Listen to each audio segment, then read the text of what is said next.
किया? क्या किया? और यूट्यूब पर? Thanks sir, thank you sir. देखो यार, I am not going to talk anything about result. क्यों? क्योंकि यार वो सिर्फ मेरी मेहनत नहीं है, वो सब बच्चों की रहती है। क्योंकि पास भी मेरे बच्चे, फेल भी मेरे बच्चे। अभी मैं आ रहा था पार्किंग में, मुझे लेट हुआ because there were few kids were crying. तो मैं रिजल्ट के बारे में कुछ भी बात नहीं करूंगा, और मुझे ऐसा रहना पसंद है। क्या रिजल्ट है मुझे उससे मैं अफेक्ट नहीं होना चाहता। मैं मेरा काम अच्छे से करूंगा, उसके अलावा मुझे और कुछ नहीं चाहिए, वरना मुझे कुछ करना है।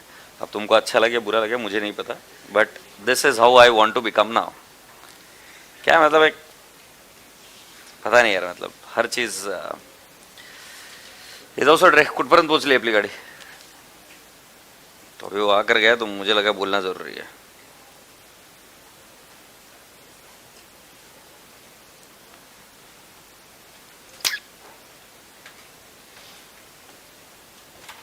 कई बार ऐसे ऐसे समय की वजह से लेट हो जाते ना कि हम कुछ भी नहीं कर सकते।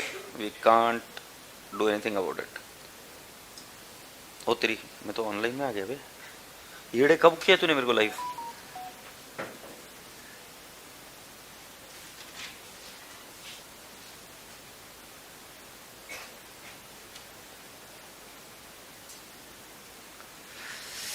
ए रसगुल्लो, पहले तो सभी लोग सीधे बैठ जाओ, और जो यूट्यूब पर देख रहे हैं नलाई को, तुम भी सीधे बैठो एक बार, और एकदम प्यारी सी स्माइल थोबड़े पर लेकर आओ। एकदम प्यारी सी स्माइल, हाँ ब्यूटीफुल वाली स्माइल, बिल्कुल तुम्हारे जैसी। एग्रीड। और आप सभी लोगों से यही एक रिक्वेस्ट है कि keep smiling, right? So can I have your beautiful smile? छे, हाँ, this is the beautiful smile. मतलब अब मुझे समझा कि मतलब तुम्हें जलील करो तो तुम हंसते हो, इंसल्ट में तुम्हें तुम्हारी खुशी मिलती है। बहुत बढ़िया बेटा। और दूसरी चीज अभी आपको करने की, गुड मॉर्निंग बोलो एक बार। सब लोगों को एक ढेर सारा प्यार सारा अच्छा सा स्वीट सा वॉज थोड़ा सा little excess, but any which ways good morning. और आशा करता हूँ कि आप सभी लोग मस्ती में हो, अच्छे हो। आज देरी से लेक्चर शुरू हो रहा है, उसके लिए खेद है, but there are some reasons because of which काय म्हणतात त्याला, लेट होता है। सही जवाब। और अरे हंस रे पागल, नहीं याद आता है। और दूसरा वाला क्या था? दूसरा वाला क्या था भाई? मैं बता रहा ना, मैं बताऊंगा। मैं उस दिन यूट्यूब पर बताना रह गया था मेरा कि मेरी मंडे को क्लास नहीं होगी।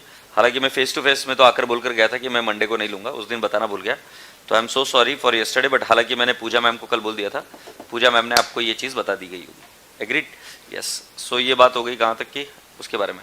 आज लेट क्यों आया यार? अब छोड़ो यार, हो गया लेट, बस ठीक है। और जैसे मैंने कहा कि I am a person who won't be talking about result, so don't talk to me about result and all. तुमको पूछने का है तो तुम प्रेस्टीज पॉइंट पे घूमते घूमते पूछ लेना, तुमको लोग बता देंगे, but I don't want to get into it. The reason is pass fail दोनों बच्चे मेरे हैं। हर रिजल्ट में मैं यही बोलता हूँ, क्योंकि फेल हुआ बच्चा मेरा कैसे नहीं? अगर मैंने किसी को पढ़ाया वो पास हुआ है तो वो मेरा है, फेल भी मेरा है।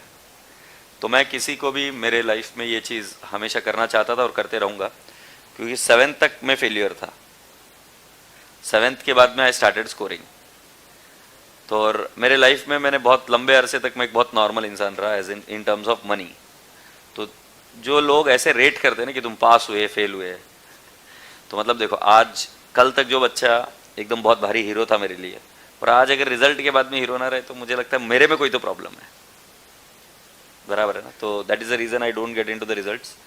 सबके अपने अपने बच्चों की मेहनत रहती है रे, और वो मेहनत करते उसकी वजह से पास हो जाते, जो मेहनत नहीं करते वो फेल हो जाते।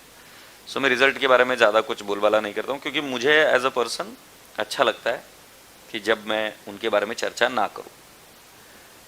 समझ गए? बहुत बढ़िया लगता है अंदर से, एकदम ऐसा गंदा सा फीलिंग नहीं आता है। Is that okay? सो मेहनत करते रहता हूँ, मेहनत करके पढ़ाओ। कोई भी चीज़ ऐसी ना हो कि जो सिलेबस से बाहर आए तुम्हारे, और मैं कोई भी चीज़ ऐसी ना छोड़ूँ जो आपके सिलेबस में और मैंने नहीं पढ़ाई हो। ये मेरा टारगेट रहता है, इसके अलावा कुछ नहीं।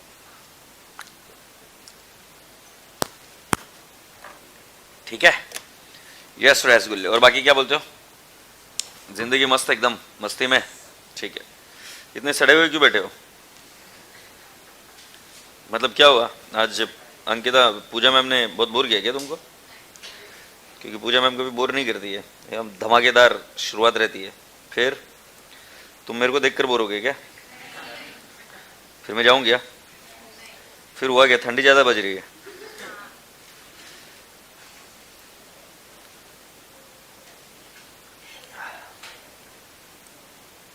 Seven are we going to start foundation class?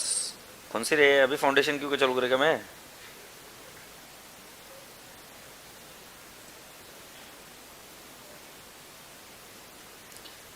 मिच्यूचर, झूठ मत बोल पागल, किसी का मैसेज नहीं आया था मुझे। मिस यू में मुझे पता है तुम निब्बा निब्बी कैसे मैसेज करते हो। तुम मुझे मत बोलो मिस यू बोलकर, खाएगा। मैं अभी आया सिर्फ खाली पकड़ मन रखने के लिए बोल रहा है निब्बा निब्बी। चलो सुना अभी। सो मैं आपको ये बता रहा हूं, बैलेंस शीट शेड्यूल 3, ये हमने फॉर्मेट देखा था, है कि नहीं है? सो मैं आपको बताऊं क्या, बैलेंस शीट शेड्यूल 3 में डिवीजन 1 पार्ट 1 हम, अरे बाबा, तो हम क्या देख रहे थे? Equity and liabilities. Equity and liabilities का फॉर्मेट याद है क्या? एक बार जल्दी से बता दो ताकि आगे जाएंगे। पहला क्या है? Share capital. अभी जो बोलेगा नहीं ना तो याद रख लेना, क्या नाम उसका? काला बाबा नहीं, अंडी बंडी भी नहीं। 2 मिनट रुक रहे, क्या नाम है इसका? छोकरी तेरा नाम भूल गया मैं। हाँ जानवी, जानवी फटके देने वाली सबको, ठीक है। वो चाबुक लेके आई है, इधर से ऐसे घुमा के मारेगी। तो जल्दी से आंसर दीजिएगा। पहला वाला equity and liability, share holders fund. फिर उसके अंदर क्या है?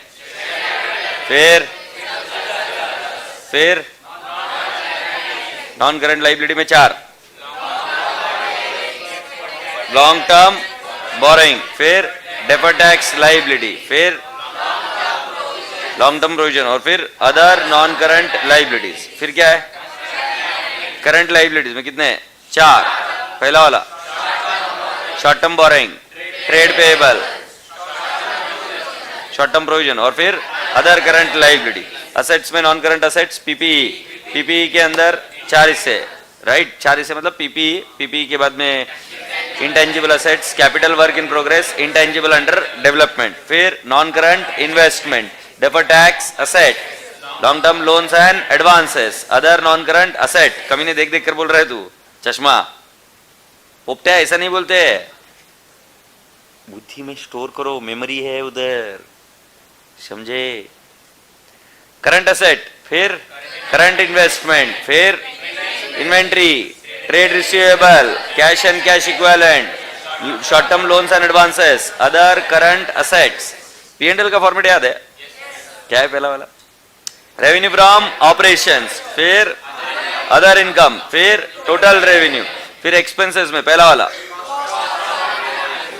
Cost of raw material consume, फिर purchase of stock in trade, फिर changes in inventory of finished goods, stock in trade and work in progress.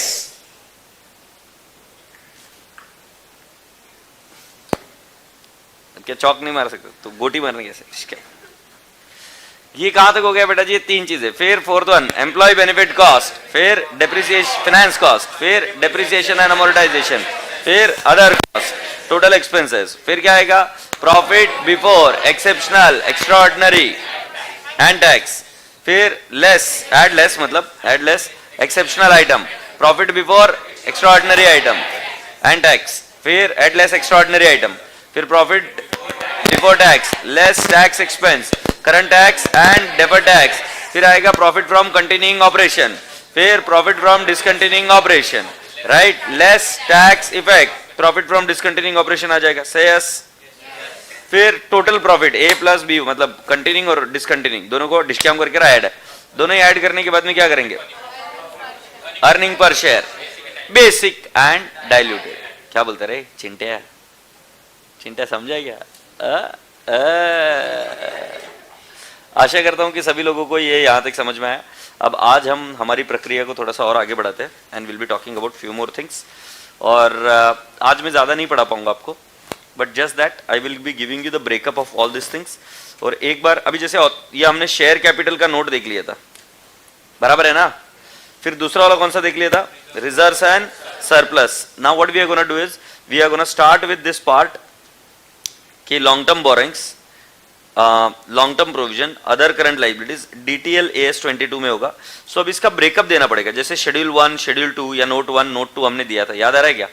उसी तरीके से अभी हम किसकी नोट देना शुरू करने वाले, लॉन्ग टर्म बोरिंग और long term provision, other current liabilities, इन सभी की डिटेल में नोट्स देना भी शुरू करते हैं. Are we ready? Yes. So बेटा जी मैं आपको सिर्फ एक छोटी सी दरख्वास्त करूंगा कि रट्टा मारकर काम नहीं होगा, तो मैं आपको जगह बताता हूं जहां से वो पढ़ना चाहिए आपने, और अगर आप एक बार उसको पढ़ लेंगे अच्छे से, so that will help you out in a long run. ठीक है. सो सीए इंटरमीडिएट में एक चीज होती है जो आपको पढ़ाना और समझना जरूरी है. एक होता है सर का पढ़ाना और एक होता है खुद घर पे जाके पढ़ना. सो कुछ चीजें ऐसी होगी जो आपको खुद घर पर जाकर पढ़ना ज्यादा उचित रहेगा, क्योंकि वो चीजें होती है सेल्फ एक्सप्लेनेटरी. उन चीजों को समझने के लिए आपको एक बार पढ़ना बहुत ज्यादा जरूरी हो जाता है. Is that okay? और ये सबसे ज्यादा रिक्वायर्ड चीज होती है, बेसिक चीज होती है. कभी आपकी मम्मी ने आपको चाय बनाना सिखाया? नहीं सिखाया? किसकी मम्मी ने चाय बनाना सिखाया उसको? एक गुड़िया को चाय बनाना सिखाया, और बाकी के लोग ऐसा नहीं है कि उनको चाय नहीं आती है, बट उन्होंने सीखा. कैसे सीखा? ऑब्जर्वेशन से. राइट. वैसे ही और भी कई सारी छोटी छोटी चीजें हैं जिसके बारे में मैं नहीं बताना चाहता आपको, जैसे कपड़े पहनना. और आई एम डैम सीरियस यार, अरे I am damn serious actually about it. कपड़े पहनना सिखाया आपको, स्पेशली गर्ल्स, यू विल तुरंत कोरिलेट एंड अंडरस्टैंड. राइट. मेरी बेटी को आईलाइनर लगाना किसी ने नहीं सिखाया. मेरे को चीज समझ में आई कि ऑब्जर्वेशन ऐसी चीज है, सेल्फ मोटिवेशन, सेल्फ चीज बराबर लगा लेती है. उसकी माँ को नहीं आता है, और मेरे को तो सवाल ही नहीं, समझ में नहीं आता है. मेरे को पेंसिल और आईलाइनर में फर्क नहीं समझता है वो क्या रहता है. बट देन या they learn different different styles of pony. अरे मेरे को इसकी पोनी नहीं बांधते आती, मेरे बाल बढ़ गए तो नहीं आता है. Girls learn it through what? Observation. ऐसी एक नहीं, ऐसी कई सारी चीजें जो आप ऑब्जर्वेशन से सीखते हो. सो बेटा जी मैं आपकी वही चीज को यूज कर कर आपको समझा रहा हूं कि शायद आप स्ट्रांग बन जाओगे. अगर आपको लगता है कि मैं मेरा एफर्ट छोड़ रहा हूं, तो नहीं, मैं मेरे एफर्ट को पूरा कंटिन्यू कर रहा हूं. जो तरीका है वो समझाना बहुत जरूरी है. Is that okay? सो आशा करता हूं कि ऑनलाइन लाइव वाले बच्चे भी इस चीज को समझेंगे. और बेटा जी मैं आपको बता देता हूं कि आपको कंपनी फाइनल अकाउंट में इस तरीके से जाना होता है. किधर जाना होता है सर? आईसीआई. और आईसीआई के अंदर ये मॉड्यूल के अंदर कंपनी फाइनल अकाउंट्स एक है और कंपनी फाइनल अकाउंट एनेक्शियर्स एक है. So when you click annexure, so it is schedule 3 to the companies act 2013, see section 129, division 1. Division 1 क्या आपको ऑलरेडी पता है. एग्रीड? सो बेटा जी यहां पर अगर आप देखेंगे तो बैलेंस शीट का फॉर्मेट है आपके पास. एग्रीड? और फिर general instruction for preparing the balance sheet. तो इसके अंदर कुछ चीजें लिखी है, asset shall be classified as current asset. ये कुछ पॉइंट मैं अभी बताना शुरू करूंगा आपको, बट जैसे जैसे हम आगे बढ़ेंगे. सो बेटा जी share capital point number A, ये आपको पढ़ना है, ये मैंने ऑलरेडी बताया. Point number B reserves and surplus, ये भी मैंने आपको बताया. Point number C long term borrowings, अभी से मैं बताना शुरू करूंगा, बट यदि आप इसको पढ़ेंगे so then that is going to help you out further. Is that okay? So if you allow me, shall I go ahead? So here we go बेटा. सो बेटा जी पहली चीज आपको यह समझने की है कि जब मैं आपसे बात करूं कि लॉन्ग टर्म बोरिंग्स, तो लॉन्ग टर्म बोरिंग्स में क्या होता है? लोन. लोन में क्या आएगा बेटा जी? जैसे डिवेंचर, जैसे आपने बैंक से लिया हुआ लोन जो लॉन्ग टर्म होगा, जैसे कोई बॉन्ड्स, उसका क्लासिफिकेशन होता है बेटा जी सिक्योर्ड और अनसिक्योर्ड. सिक्योर्ड का मतलब क्या है कि जिसको हमने लोन लिया है अगेंस्ट सम सिक्योरिटी, कुछ हमने मॉर्गेज किया है, कुछ हमने सिक्योरिटी के तौर पर दिया है और लोन लिया है. सो बेटा जी एक होता है सिक्योर्ड और एक होता है अनसिक्योर्ड. अब मुझे एक बात बताओ, जब भी आप लोन लेंगे तो उस लोन के आप क्या करोगे? हिस्से करोगे ना, कि कब कब लोन का रिपेमेंट होगा. ये जरा ध्यान से देखना. Suppose you have taken a borrowing, okay, और ये borrowing you have taken it today for, let's take an example, 40 lakhs. You are supposed to pay 10 lakhs in the current year, 10 lakhs in the second year, 10 lakhs in the third year, and 10 lakhs in the last year, along with the interest. Do you all agree? Now, boys and girls, please understand, जो अगले एक साल में payment करना है, जो अगले एक साल में पेमेंट करना है, it will not be called as long term borrowing. It will be classified as short term borrowing. So, पूरी बोरिंग में जो मेरे कॉन्ट्रेक्चुअली अमाउंट ड्यू हो रही है अगले एक साल में, सो लॉन्ग टर्म बोरिंग नहीं मानी जाएगी, उसको क्या माना जाएगा? Short term borrowing. और बेटा जी बची हुई चीज को हम क्या मानेंगे? Long term borrowing. सो बेटा जी 40 lakh will be divided into two parts, 10 lakh will be STB short term borrowing and 30 lakh will be what? Long term boring.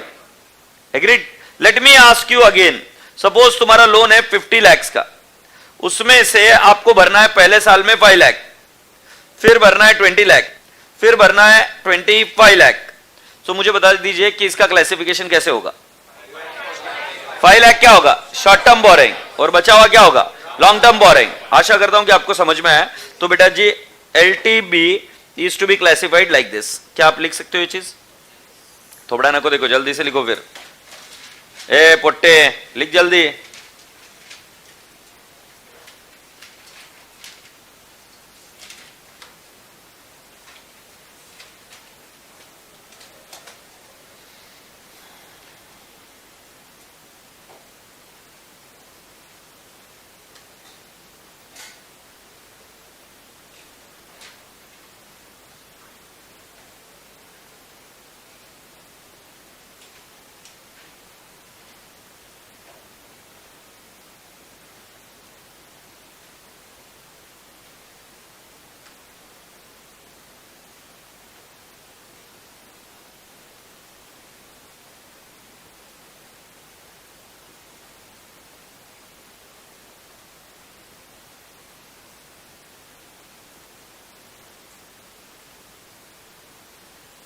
If you are okay, shall we go ahead? ये यहां पर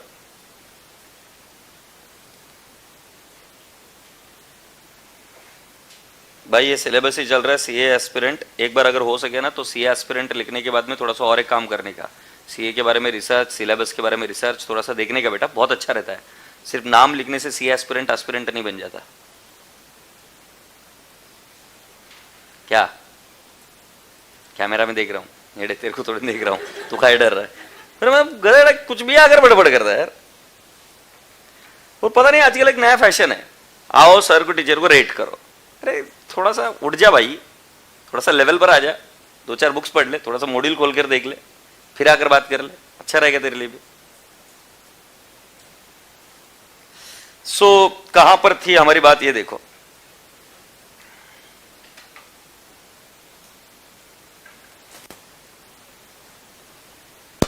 कहां पर है रे भाई अपना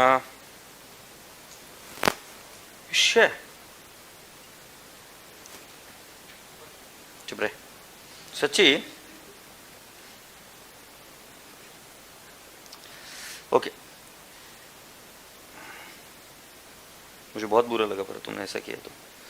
सो long term borrowing shall be classified as bonds, debentures, okay, term loan from bank, from other parties, deferred payment liability. Deferred payment liability माने जिसका पेमेंट अगर हम मान लो 12 महीने के बाद में करने वाले, right? So that will be long term boring. Deposit, loans and advance from related party, long term maturities of finance lease, other loans and advances।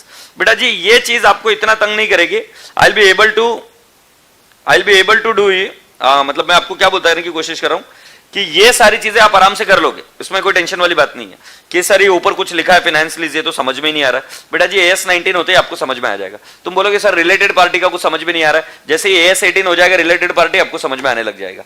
ये सारी चीजें कहां से आ रही है तो ये अभी नहीं समझ सकते। अभी हमें सिर्फ इतना पता है कि भाई साहब बोरिंग जो हम बचपन में सोच के उतना नहीं, और भी अलग अलग टाइप का है। अभी कंपनी फाइनल अकाउंट में क्या क्या चीजें देखनी है कि it can be classified as secured and unsecured, sometimes it is guaranteed by directors or others, is that okay? Beta ji bonds and debentures along with the rate of interest and particulars of redemption or conversion as the case may be shall be stated in the descending order of maturity or conversion starting from the farthest redemption or conversion date as the case may be, where bonds debentures are redeemable by installment, the date of maturity for this purpose must be reckoned as the date on which the first installment becomes due। तुम्हें समझ में इस line का meaning क्या है? जब कभी भी आप लॉन्ग टर्म बोरिंग दिखा रहे हो, जो सबसे लास्ट में पेमेंट करना है वो सबसे पहले बताओ। नहीं समझे? सो फॉर एग्जाम्पल मेरे पास 2 बोरिंग है, आरबीआई की 2 बोरिंग है फॉर एग्जाम्पल। एक मैच्योर होने वाली है 40 ईयर्स के बाद, एक मैच्योर होने वाली है 30 ईयर्स के बाद। तो लॉन्ग टर्म बोरिंग में आप पहले 40 ईयर्स वाला दिखाओगे, फिर कौन सा दिखाओगे? 30 ईयर्स वाला। क्या ये बात समझ में आई? अब बेटा जी हमारे एग्जाम पॉइंट ऑफ व्यू से ये क्वेश्चन नहीं आ रहा, इतना टेक्निकल जाकर नहीं पूछते, बट रियल लाइफ में ये मैटर करता है और रियल लाइफ में दिखाना पड़ता है। इसीलिए मैंने आपको बताया कि शेड्यूल 3 को एक बार पढ़ना। पॉइंट क्लियर हुआ? आगे बढ़ते। Particulars of any redeemed bond debentures which company has power to re issue shall be disclosed. ये रिडम्पशन ऑफ डिबेंचर नाम का एक टॉपिक है, उसके अंदर हम डिस्कस करेंगे, बट हालांकि वो न्यू सिलेबस में फाउंडेशन में शिफ्ट हो गया तो शायद ना भी हो। Terms of repayment of term loans and other loans shall be stated.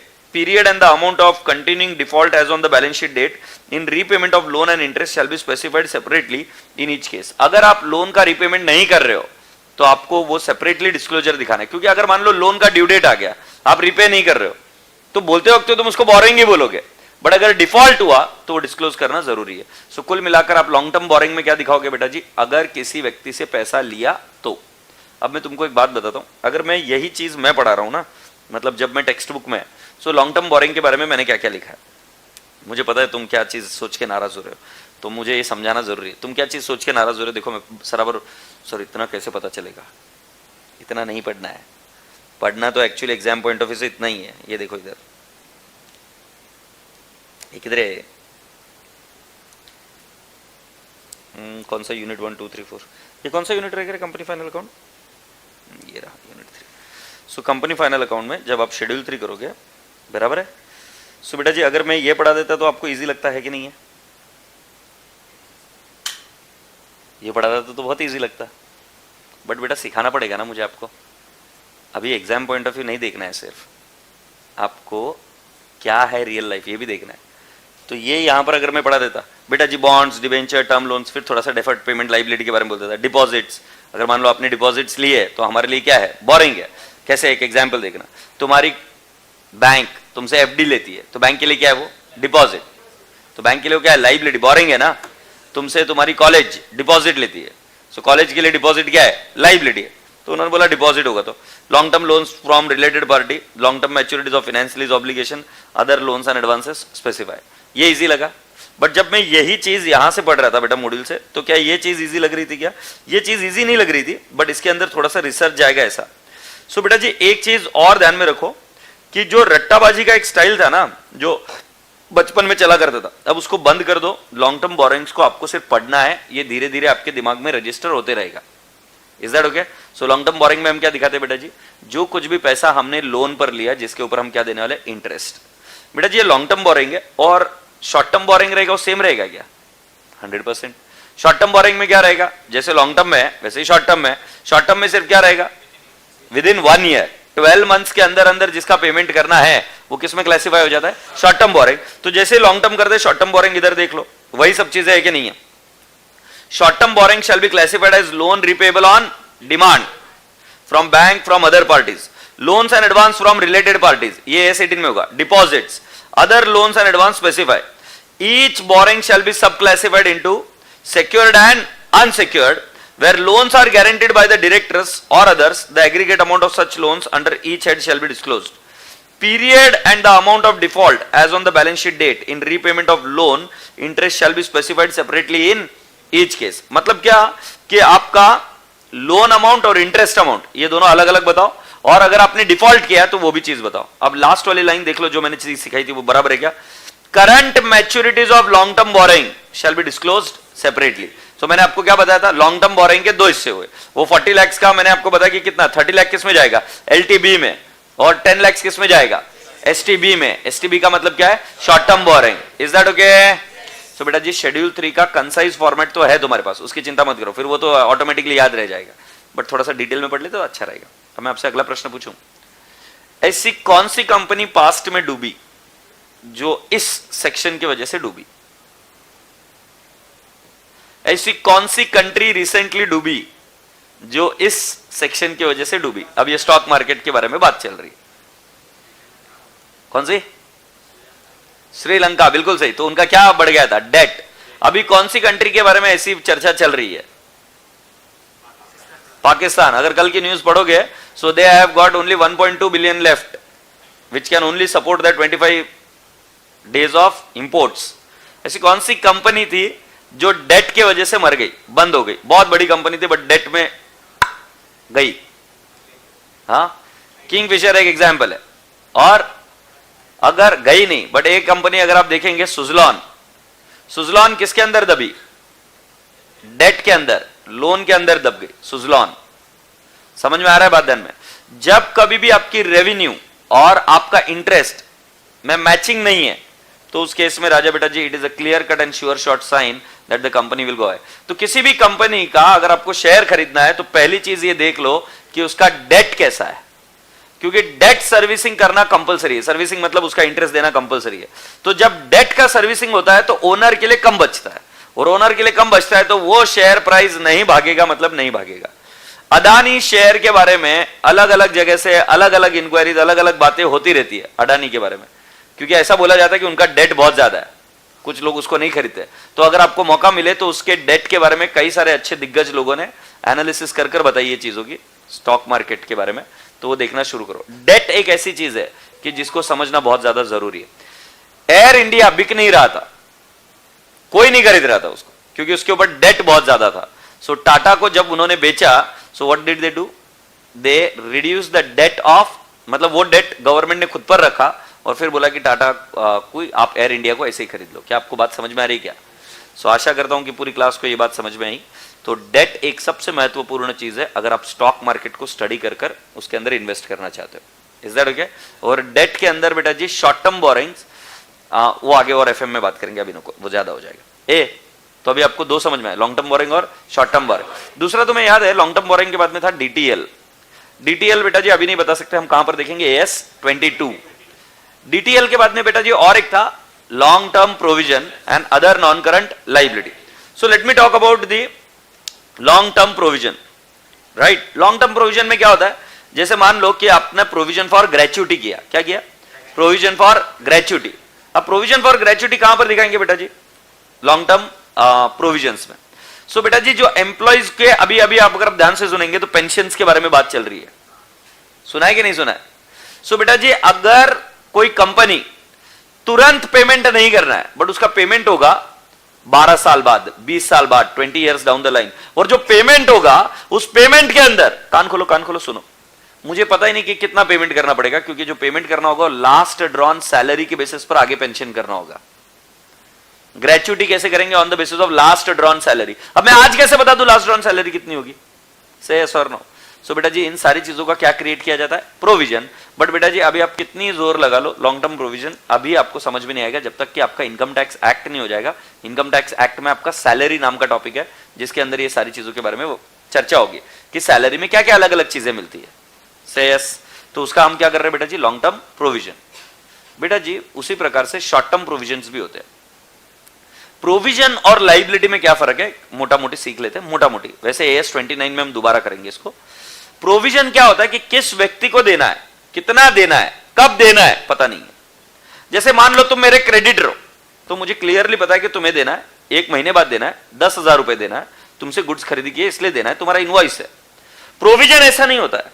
Provision की खास बात क्या होती है कि भाई साहब प्रोविजन फॉर वारंटी क्लेम, उसमें एस्टिमेट इन्वॉल्व है कि माने अगर मैंने बहुत सारे प्रोडक्ट बेचे तो उसमें से कुछ रिटर्न आएंगे, मुझे उसको क्लियर करना पड़ेगा, मुझे उसकी सर्विसिंग करानी पड़ेगी, हाँ या ना? जैसे ये बल्ब जो आप देखते हो, सो बल्ब को जब बेचते हैं तो बल्ब को क्या करना पड़ता है? अगर ये नहीं चले तो इसको रिप्लेस कर देना पड़ता है, उसमें कॉस्ट है, उसका प्रोविजन बनता है। बट कौन आएगा? We don't no.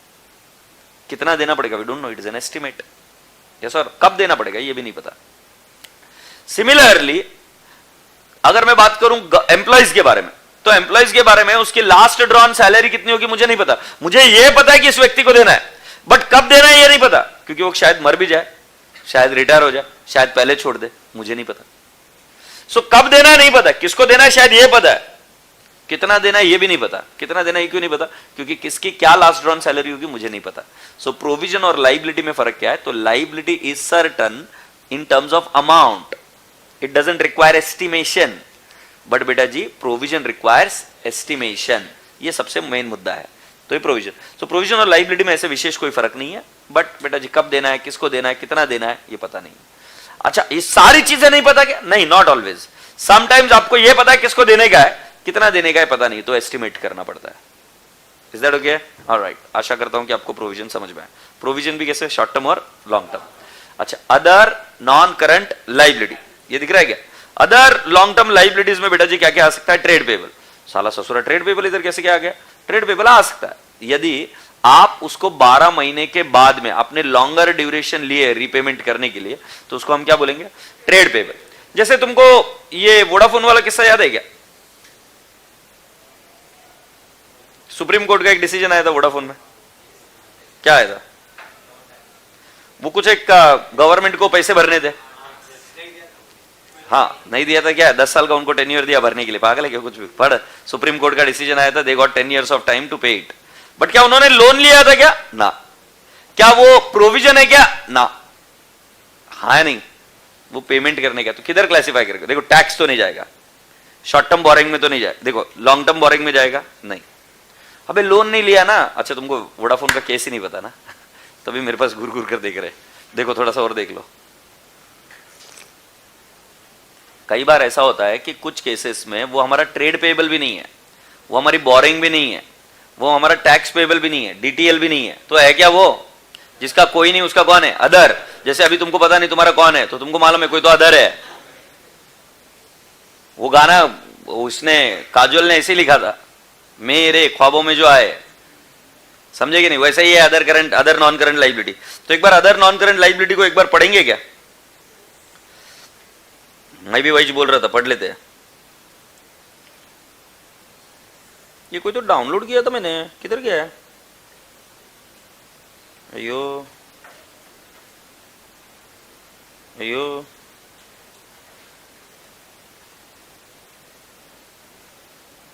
शिट। ये सुनो ना, अभी नहीं जा पाएगा मैं उधर, बट कुल मिला के अदर लॉन्ग टर्म लाइबिलिटीज है, तो आज का होमवर्क लिख कर लो, ठीक है? लिखो, select any manufacturing company, select any manufacturing company,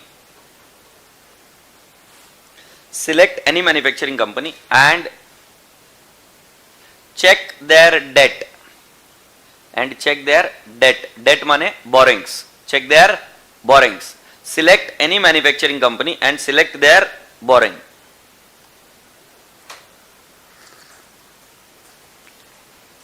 Shubham Agarwal बोलो क्या हुआ?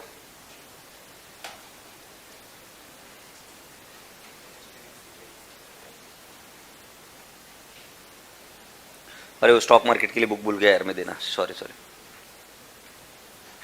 हाँ क्या क्या हो गई बेटा बात? आपने क्या क्या बात बोली? सो select any manufacturing company and calculate what?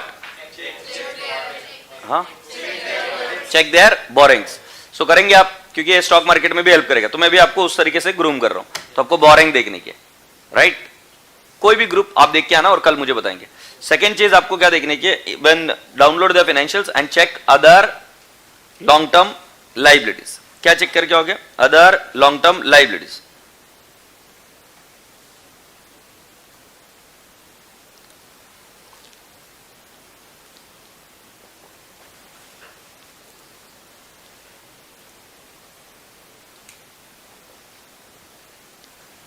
Okay, interim reports कैसे देखने का ये भी दिखा दूंगा। तो यहां तक बात हो गई क्या? सो बेटा जी अभी तक हम कौन सी चीज में पहुंच गए? लॉन्ग टर्म बोरिंग्स के बारे में पहुंच गए और शॉर्ट टर्म बोरिंग्स भी समझ गया। फिर लॉन्ग टर्म प्रोविजन वैसे ही क्या है बेटा जी? Short term provision. और जो long term other non current liability है वैसे ही क्या होगी? Other short term other current liability. तुम्हारा यह प्रश्न होगा कि सर लॉन्ग टर्म और शॉर्ट टर्म में क्या फर्क है? लॉन्ग टर्म का एक बड़ा फर्क है कि वो 12 मंथ्स के बाद में पेमेंट होता है, और करंट का क्या है बेटा जी? It is paid within the 12 months. Happy? अच्छा, इसके ऊपर चर्चा और होगी कल, जब मैं आपको करंट और नॉन करंट के बीच का डिस्टिंक्शन बताऊंगा। बट आज मुझे थोड़ा सा और आगे बढ़ना है, क्योंकि थोड़े से आपको समझाने भी है in terms of what you have to study. अब मैं आपको बताता हूं ट्रेड पेबल। कोरोना का जो काल था बहुत जोरदार था। जोरदार माने बहुत सारी चीजें री इन्वेंट हुई, अलग से चलने लगी, तो उनमें से एक चीज थी ट्रेड पेबल। तुम्हें पता है क्या हुआ? कुछ लोगों को बहाना मिल गया छोटी कंपनियों को सताने का, छोटे लोगों को सताने का। और कारण क्या? कोरोना। तुम्हें पता है कि नहीं पता? कुछ लोगों ने पेमेंट नहीं किए, उन सक्षम थे, बावजूद उसके पेमेंट नहीं किए। क्यों? कोरोना। सो बेटा जी पहले क्या था कि जो आपका ट्रेड पेबल था उसका क्लासिफिकेशन नॉर्मल था। ट्रेड पेबल माने क्या? कि आपको पेमेंट करना है। तुम्हें पता है भारत की अर्थव्यवस्था में मेजॉरिटी हिस्सा होता है एसएमईज का, small and medium scale enterprises. ये बड़ी एंटरप्राइजेस कुछ लोगों को जॉब देती है, चकाचौंध बड़े लेवल पर कुछ जगह पर है, बट आप रास्ते से चलते जाइए, जितना रोजगार मिलता है वो छोटी कंपनियां है या बड़ी कंपनी है? रोजगार वहां से मिलता है, घर वहां से चलता है, राइट? मतलब आप पूरे शहर में घूम जाओ सर, और पूरे शहर में मेजॉरिटी लोग आपको जो घूमते फिरते दिखते हैं वहां पर, वो सारे लोग कहां पर होते हैं बेटा जी? यहीं पर व्यवसाय ढूंढकर यहीं पर काम करते हैं। ये एसएमईज है। हुआ क्या था कि कोरोना काल में इनका पेमेंट नहीं हो रहा था, क्योंकि लोग आनाकानी कर रहे थे। तुम्हें पता है गवर्नमेंट ने फिर ये चीज स्ट्रिक्ट कर दी कि आपके बैलेंस शीट में आप ट्रेड पेएबल को क्लासिफाई करोगे, और हमें पता चलने दो कि अगर आपका ट्रेड पेएबल है और उसके अंदर अगर आपने एसएमई को पेमेंट नहीं किया है, क्योंकि अब ट्रेड पेएबल है, उसका ड्यू डेट हो गया और आप पेमेंट नहीं कर रहे हो, तो एसएमईज को प्रॉब्लम होती है ना, वो आगे धंधा नहीं चला पाते क्योंकि उनका वर्किंग कैपिटल कम होता है। सोच समझ रहे हो? सो बेटा जी ये डिस्क्लोजर कंपनीज के लिए कंपलसरी किया गया। और अगर आप ध्यान से देखते हो तो जो चीज ग्रीन में होती है ऐसा, वो लेटेस्ट अमेंडमेंट होता है। लेटेस्ट मतलब ये पिछले बैच में भी मैंने पढ़ा है, बट फिर भी एग्जाम में जब तक ना आए तब तक आपके लिए लेटेस्ट। समझ में आ गई बात? ध्यान में। तो अभी पिछले एग्जाम में भी नहीं आया, तो आपको ध्यान में रखना है कि अभी तक एग्जाम में नहीं है और लेटेस्ट है। जो कोई भी चीज ग्रीन कलर में होती है इस तरीके से, वो अमेंडमेंट होता है बाय मूडी। तो हम इसको पढ़ना शुरू करें बेटा। सो बेटा जी trade payable, the following details relating to micro, small and medium enterprises shall be disclosed in the notes. The principal amount and the interest due thereon to be shown separately, remaining unpaid to any supplier at the end of each accounting year. कोई principal और interest अगर मान लो micro और small और medium enterprise के लिए pending है तो the amount of interest paid by the buyer in terms of section 16 of the Micro, Small and Medium Enterprise Development Act 2006 along with the amount of payment made to the supplier beyond the appointed day during each accounting year. The amount of interest due and payable for the period and delay in making the such payment. The amount of interest accrued and remaining unpaid at the end of each accounting year and the amount of further interest remaining due and payable even in the succeeding year. कुल मिलाकर बात समझ में आई क्या कि अगर आपने उनको इंटरेस्ट पेमेंट किया है तो वो डिस्क्लोज करिए। दूसरी बात, क्या आपका उनको इंटरेस्ट पेएबल है तो वो डिस्क्लोज करिए। उनका बोलने का मतलब है इंटरेस्ट पेमेंट करने की तुम्हारी नौबत ही नहीं आनी चाहिए थी। तुम्हारा ट्रेड पेएबल है, तुमने तुरंत पेमेंट करना चाहिए था। डिले करोगे पेमेंट तो इंटरेस्ट देना पड़ेगा ना। जैसे मैं बीएसएनएल का पेमेंट या मैं मेरे किसी मोबाइल का पेमेंट टाइम पर नहीं करूंगा, इलेक्ट्रिसिटी का पेमेंट टाइम पर नहीं करूंगा, तो इंटरेस्ट की बात आएगी ना। अगर मैं हमारे आईसीआई की फीस टाइम पर नहीं भरता हूं, रजिस्ट्रेशन टाइम पर नहीं करता हूं, तो इंटरेस्ट की बात आएगी ना भाई, अदरवाइज इंटरेस्ट की बात कहां है। तो बेटा जी उन्होंने बोला कि किस केस में कितना इंटरेस्ट है, कितना पेंडिंग है, कितना पेएबल है, कितना पेड किया, सब बताओ। क्यों? क्योंकि उससे पता चल रहा है कि क्या आप स्मॉल और मीडियम स्केल एंटरप्राइजेस का पेमेंट कर रहे हो कि नहीं। इससे एक भारत की रणनीति दिख के आती है। रणनीति यह है कि फॉरेन से इन्वेस्टमेंट और इधर की बड़ी कंपनियों को इन्वेस्टमेंट करने के लिए कहिए, बट साथ साथ जो छोटे मध्यम वर्ग के रोजगार है उनको भी बढ़ावा दीजिए। जो मेक इन इंडिया का कॉन्सेप्ट है, और ये कॉन्सेप्ट सिर्फ बड़े स्केल पर काम की बात नहीं कर रहे वो, they are saying that every small scale industry should develop. तो जब उनको पता चला कि कोरोना में उनका पेमेंट नहीं हो रहा है और उसकी वजह से बंद हो रहे, और बहुत दुर्भाग्यपूर्ण बात है ये कि कई सारे एसएमईज बंद भी हुए, कई सारे एसएमईज बंद हुए, तो उसको रिवाइव करने का काम अभी ये किया जा रहा है। तो ये रिसेंट अपडेट आया। और आपको मैं बता दूं कि ट्रेड पेएबल में और एक चीज इंट्रोड्यूस करी गई थी, और वो ट्रेड पेएबल क्या होता है जरा ध्यान से सुनिए। ट्रेड पेएबल मतलब अभी तक आज आप क्या समझ गए हो? सन्ड्री क्रेडिटर्स, जिसका पेमेंट करना बाकी है। अब वो बोल रहे हैं ऐसा मत बताओ हमें कि तुम्हारे सन्ड्री क्रेडिटर्स कितने, आप ये बताओ कि उन सन्ड्री क्रेडिटर्स में से उनका एजिंग क्या है, कि कितने क्रेडिटर्स को आपने पेमेंट अभी तक नहीं किया है लास्ट के 6 महीने में, 12 महीने में, 3 महीने में। आपको समझ आ रही बात? तो एक जरा विचार करो, क्रेडिटर्स का मतलब क्या होता है? Creditors means representative personal account, माने तुम मेरे सारे के सारे लोग कौन बन गए? Representative personal account. अब इसको क्लिक करता हूं तो आप सभी लोगों के नाम दिख रहे हैं मुझे। अब इन नामों में मैंने इन 3 लोगों का पेमेंट पिछले 12 महीने से नहीं किया, इनको अटका के रखा है, लटका के रखा है। ट्रेड पेएबल तो है बट अटका के रखा हूं, तो ये डिस्क्लोजर इधर चाहिए। देखो, outstanding for the following period from the due date of payment less than 1 year, 1 to 2 years, 2 to 3 years and more than 3 years, और फिर टोटल। और ये एज अ चार्टर्ड अकाउंटेंट आपको देखना पड़ता है और ये डिस्क्लोज भी कराना पड़ता है। क्या आपको बात समझ में आई? क्या लगा ये डिस्क्लोजर भारी है कि नहीं? मतलब गवर्नमेंट इंटरवीन करती है वाया डिस्क्लोजर। तो बड़ी कंपनियों को डर होता है कि पेमेंट करो, नहीं तो उनके ऊपर इंक्वायरी बैठेगी, आंच बैठेगी। तो ऐसे कई सारे केसेस मेरे को पता है कि जहां पर जब कंपनी सीधे लाइन में नहीं आ रही थी तो किसी एक लॉ का प्रयोग कर कर उस कंपनी पर ताला ठोका गया और फिर कंपनी लाइन पर आई, ऐसा हुआ है।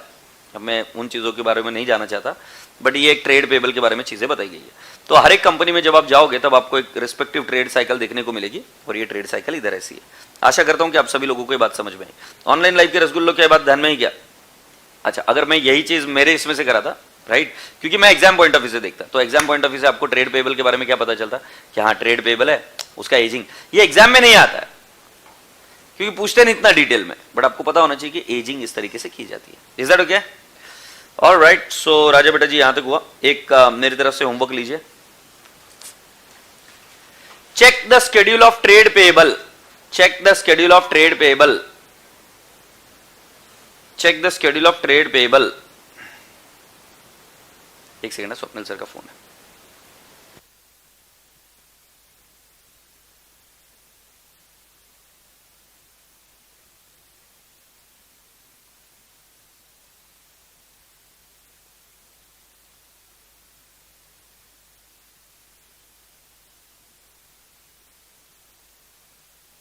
हेलो, आपको ये बात समझ में आई ट्रेड पेबल का? तो आपको क्या करना है, फिर डाउनलोड करके ट्रेड पेबल को भी स्टडी करना है। बोला भैया? हाँ।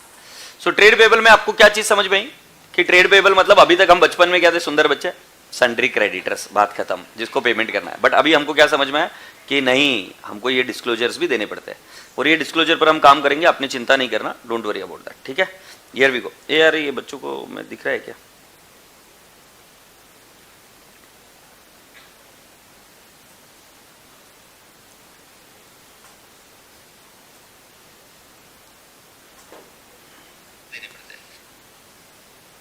सर अगर कोई शॉर्ट टर्म लोन रीपे नहीं हुआ, उसका डिस्क्लोजर लॉन्ग टर्म में करेंगे या शॉर्ट टर्म में? ना बेटा, वो शॉर्ट टर्म में ही करेंगे। अगर किसी चीज का रीपेमेंट नहीं हुआ तो उसको लॉन्ग टर्म में कन्वर्ट नहीं कर देने का। ना ना ना ना ना ना, ये तो कॉन्ट्रेक्चुअली डिसाइड होगा ना कि लोन लॉन्ग टर्म है कि शॉर्ट टर्म है। मतलब अगर पाकिस्तान आज की तारीख में लोन का रीपेमेंट नहीं कर रहा है, तो पाकिस्तान लोगों को जाके क्या बोलेगा? अरे नहीं, अपना लोन तो लॉन्ग टर्म है, क्योंकि अपन पे नहीं कर रहे। कोई सेंस है क्या इस बात का? It has to be shown है शॉर्ट टर्म ओनली ना। और फिर ये जलीलता भरी बात होगी कि भाई शॉर्ट टर्म लोन है और वही रीपे नहीं हो रहा है। समझ में आ रहा है? So it has to be shown है short term only, and it is contractual, actually it is contractually decided. चलिए, अभी ट्रेड पेबल हो गया था हमारा। और तो राजा बेटा जी, मुझे लगता है लाइबिलिटी साइड पूरी की पूरी हो गई हमारी। नहीं, लाइबिलिटी साइड में देखो ना, शेयर कैपिटल हो गया, रिजर्व एंड सरप्लस ऑलरेडी हो गया था। फिर बेटा जी लॉन्ग टर्म बोरिंग हो गया था। डीटीएल मैंने बोला एस 22 में होगा। लॉन्ग टर्म प्रोविजंस मैंने आपको बताया कि it is related to generally employees या वारंटी क्लेम्स, राइट, वो लॉन्ग टर्म प्रोविजन। और उसके बाद में हमने देखा था other non current liabilities.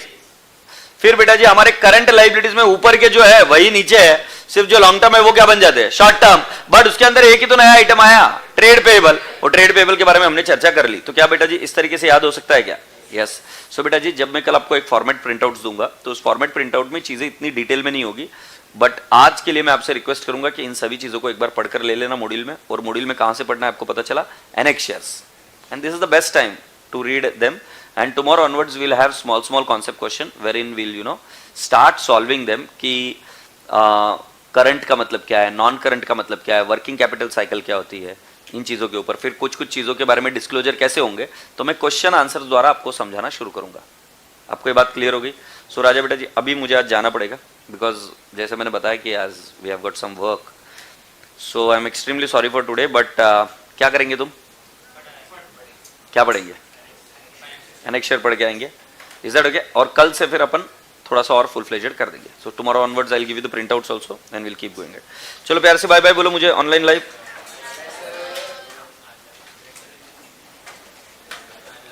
Thank you sir. Ageing करने टाइम पर क्यों कर रहा हूं पता नहीं था, बट मैं आज सीखा क्यों करते हैं। Once again thank you sir.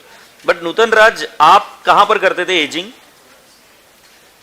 Law class के बारे में मुझे अंदाजा नहीं है, बट जहां तक मुझे पता है हम सभी फैकल्टीज मिल रहे हैं। तो एक सेकंड में अंकिता मैम को पूछ ही लेता हूं। हाँ,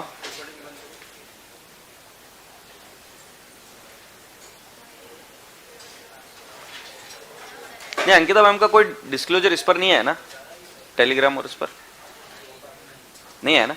सो अंकिता मैम डिस्क्लोज कर देगी बेटा, don't worry about that. So Ankita ma'am will be disclosing it in the Telegram और somewhere here and there, she will disclose it. ठीक है, चलो प्यार से बाय बाय बोलो।